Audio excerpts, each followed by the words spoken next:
Hello বন্ধুরা, কেমন আছো? Welcome to mini blog. তো বন্ধুরা, আজ বানিয়েছি দেখো মেরা পিঠা। কার কার পছন্দ মেরা পিঠা খেতে অবশ্যই জানিও কমেন্টে। শীতকালের পিঠা বলে কথা বল, খেতে বেশ ভালো হয় মেরা পিঠাগুলি, আর বানানো খুব সহজ, ইজি।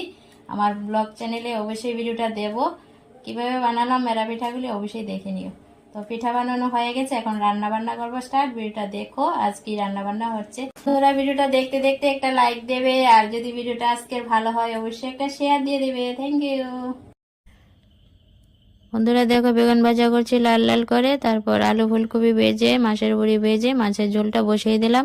মাছের ঝোলটা প্রায় হয়ে গেছে, রান্না বান্নাও প্রায় কমপ্লিট। তো আজকে রান্না বান্না করলাম। তো দেখো, আলু ফুলকপি ভেজে তো মাছের ঝোলটা করলাম দেখলে, আর করেছি বেগুন পোড়া ভর্তা, তারপরে বেগুন ভাজা, ডাল আর মাছের তরকারি হয়েছে। তো এই ছিল আজকে দুপুরে রান্না বান্না।